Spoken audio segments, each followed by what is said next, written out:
अस्सलाम वालेकुम नाज़रीन, मैं हूं लंदन से अमजद चौधरी। नाज़रीन, पीटीआई का जो वफ़द 14 रुकनी था उसने आज का जो सलामती कौंसल का इजलास था उसमें शिरकत नहीं की।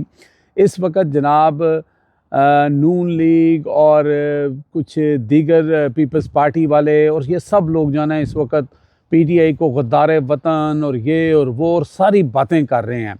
जैसे पीटीआई को तो पिछले 3 साल में जनाब हलवा पूड़ी खिलाई जा रही थी, पीटीआई को तो जनाब मखमल के बिस्तरों पे सुलाया जाता था, पीटीआई को तो जनाब कहते हैं वारे न्यारे किए जाते थे उसके।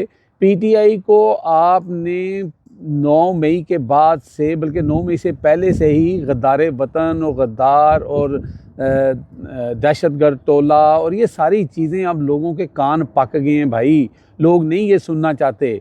बात ये है कि जो जेल में बैठा हुआ है उसका और अवाम का दिल इकट्ठा धड़क रहा है कि नहीं धड़क रहा, वो बिल्कुल धड़क रहा है। आप यहाँ से अंदाज़ा लगाएं कि वो सोशल मीडिया जिसके बारे में इमरान खान ये कहता है कि ये मेरी असल स्ट्रेंथ है, ये मेरा असल हथियार है, और वो सोशल मीडिया जो सोचता है कि जो कमेटी बनाई गई है होम्योपैथिक टाइप की, जिसमें जहाँ पे मसाइल हैं वहाँ के लोग नहीं हैं, बहुत कम हैं, बल्कि पंजाब और साउथ पंजाब के लोगों को डाला गया और फिर कल लतरोल हुई, चतरोल हुई और उसके बाद वो कहते हैं हुन सुकून है।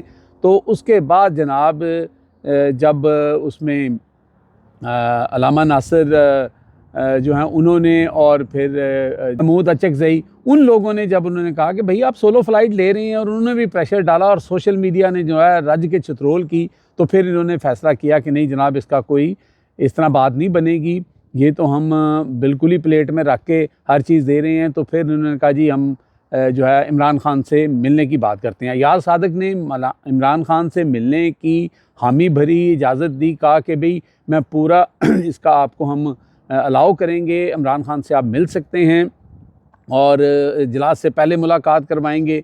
फिर जब उन्होंने मुलाकात ही नहीं करवाई तो फिर अब पीटीआई से क्या गिला भाई। आप ये देखें, मुल्क की सबसे बड़ी जमात का जो लीडर है उससे आप उनकी जो उनकी कमेटी है या लोग हैं उनसे मुलाकात नहीं कराने देते भाई। वो क्या कुलभूषण यादव है, ठीक है, वो कोई गद्दार है, आपने उसने कोई 500 बंदा मारा हुआ है, वो कोई दहशतगर्द है, पॉलिटिकल केसेस आपने बनाए हुए हैं, उसके साथ ज़्यादती कर रहे हैं, उसको अंदर रखा हुआ है और उसके साथ आप मुलाकात नहीं करने दे रहे, क्योंकि मुलाकात करेंगे। बहरहाल मुलाकात आपने करने दी या ना करने दी, ये साबित हो गया कि इमरान खान ने जो बयान जेल से दिया है वो मैं कह रहा हूँ कि एक जिस्म और दो जिस्म और एक जान जिसे कहते हैं ना, वो है इस वक्त पाकिस्तान की अवाम, सोशल मीडिया टीम और इमरान खान। इमरान खान ने कहा जी बिल्कुल ठीक किया है, ऐसे इजलास में जाने का कोई फ़ायदा नहीं, कोई ज़रूरत नहीं, जहाँ पे उन लोगों को रिप्रेजेंटेशन जिनकी है उनको ना बुलाया जाए और वहाँ पर जस्ट गोंगलों से मट्टी झाड़ने वाली बात हो। तो उसके ऊपर उन्होंने बिल्कुल कहा और उन्होंने साथ कहा कि इस मसले का हल सिर्फ़ और सिर्फ एक ही है कि बलूचिस्तान के अंदर जो अवामी क़यादत है, जो लोगों ने जिनको वोट दिया, जब तक वो हुकूमत नहीं आएगी, वो लोग बरसरे इक़्तिदार नहीं आएंगे, ये दहशतगर्दी, ये मामला हल होने वाला नहीं है।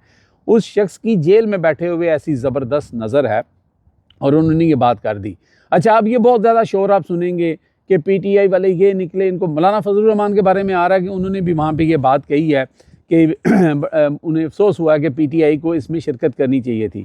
तो मौलाना साहब वहाँ पे आप पूछ लेते ना कि जब याद सादक ने कहा था, वादा किया था कि आपकी इमरान खान के साथ मुलाकात करवाएंगे, तो मुलाकात करवाने में कौन सा, अगर कोई बंदा सीरियस हो, अगर कोई बंदा ये चाहता हो कि मुल्क की सबसे बड़ी जमात जिसके पास 70-80% लोगों की जो है वो ओपिनियन मौजूद है, उनको शामिल करने के लिए अगर वक्ती तौर पर सिर्फ टीवी पे नहीं करवानी थी, एक बंद कमरे में मुलाकात करवानी थी और इमरान खान का जो है वो इनपुट लेना था, वो नहीं आप करवा सके, इसका सवाल तो उनसे करना चाहिए था। बाकी ठीक है, मेरा मतलब है कि जितने भी जो देखें ना, ये जो इस वक्त ये जो कमेटी बना के जा रहे थे, ठीक है, जिनको कहते हैं सो कॉल्ड कॉम्प्रोमाइज़, भी इनमें लोग मौजूद हैं, यानी आप यहाँ से अंदाज़ा लगा लें कि ये इतने ओबियस हो चुके हैं, इनके चेहरे जो हैं वो इतने ओपन हो चुके हैं कि एक सोशल मीडिया के ऊपर बैठे हुए लोग इनकी हर हरकत को भांप लेते हैं।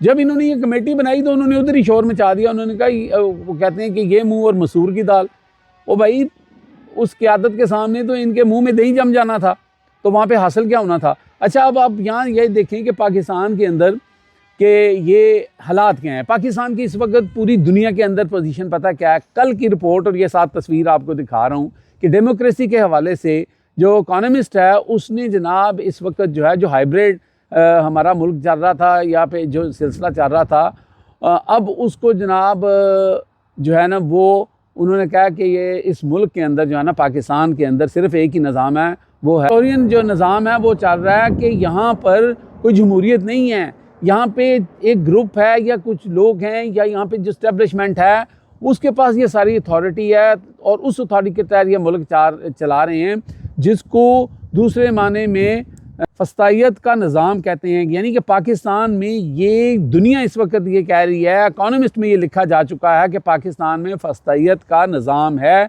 यहाँ जमहूरियत नहीं है। तो जहाँ पे निज़ाम ही फस्तायत का है वहाँ पे आप मुझे ये बताएं कि कौन सी कमेटी, कौन सा अलामिया, कौन सी जनाब बात कि जब वहाँ पे किसी को ये अलामिया भी जो आया उसके अंदर कहाँ पे किसी से कोई राय ली गई है या कहाँ किसी को कुछ बातें बताई गई हैं। बस वहाँ पे अपना मुद्दा बयान किया गया कि जी ये हमने करना है। और ख़ास तौर पे जो सोशल मीडिया दहशतगर्दों की जो वहाँ पर सोशल मीडिया है उसको जो है ना उसका हमने काउंटर करना है। शायद उसके साथ अब PTI वालों को मज़ीद रगड़ा दिया जाएगा। तो ये सारा निज़ाम इस वक्त जो है वो ऐसे ही चल रहा है। हलीमा खान साहिबा ने भी आगे बताया कि इमरान खान ने बिल्कुल कहा है कि सही किया है कि इस कमेटी में वो नहीं गए और PTI को नहीं जाना चाहिए था। और वही जो मैं बता रहा हूँ कि जो सोशल मीडिया और इमरान खान की सोच कितनी मिलती है। उसके अलावा और उन्होंने बहुत सारी बातें की और उन्होंने कहा कि मैं किसी लिहाज से भी कॉम्प्रोमाइज़ नहीं करूँगा। इस मुल्क के हालात बेहतर करने का एक ही हल है कि यहाँ पर फ्री एंड फेयर इलेक्शन होंगे, यहाँ पे जिनका काम बनता है उनको हुकूमत दी जाएगी, तब जाके ये चीज़ें थमेंगी। लेकिन मैं कोई डील करके या किसी भी तरह से ब्लैकमेल होके बाहर नहीं आना चाहता। मुझे चाहे सारी ज़िंदगी जो है वो यहीं पे रहना पड़े जेल में। तो इमरान खान एक दफ़ा फिर उन लोगों के मुंह के ऊपर तमाचा मार रहे हैं जो कहते हैं जी इमरान खान डीलें मांग रहा है, इमरान खान पाँव पड़ गया है, इमरान खान ने ये कर दिया है। तो ये सारी सूरत हाल है जी। इसके अंदर नवाज शरीफ साहब जो हैं वो नहीं आए और उसकी जो हुज्जत बयान की है मरियम साहिबा ने, वो कहा कि जनाब उनके पास तो कोई सरकारी ओहदा ही नहीं है। तो बीबीओ तो बहुत सारे लोग हैं जिनके पास कोई सरकारी ओहदा नहीं है। मौलाना फजलुर रहमान के पास भी कोई नहीं था, बाकी लोगों के पास भी कोई नहीं था। तो उसके बाद जो वज़ीर दाखिला जिनको सबसे पहले यहाँ पे होना चाहिए था वो भी गायब थे। वो सुना जी बैरून मुल्क में है, ठीक है। और PTI का स्यापा पड़ा हुआ जी, PTI नहीं आई, PTI नहीं आई, PTI नहीं आई। ओ भाई PTI तो गद्दार जमात है, ठीक है। PTI तो इंतशार पसंद टोला है, PTI तो 9 मई की मास्टरमाइंड है। तो फिर PTI के ऊपर इतनी तकलीफ़ क्यों है, ठीक है। असल बात यह है कि इस मुल्क के अंदर अगर कोई जमात बची है उसको आप जो मर्ज़ी नाम दें, वो सिर्फ PTI है। और यहाँ पे अगर कोई लीडर बचा है और वो सिर्फ इमरान खान है। जब तक इन लोगों को आप साथ नहीं बिठाएंगे, कोई सलामती कौंसिल नहीं, कोई आइडिया नहीं, कोई चीज़ नहीं, ठीक है। और ना ही इस तरह आपसे ये दहशतगर्दी और ये मामलात जो हैं वो कंट्रोल होने हैं। अल्लाह करे कि हो जाएं, हमारी दुआ ये है।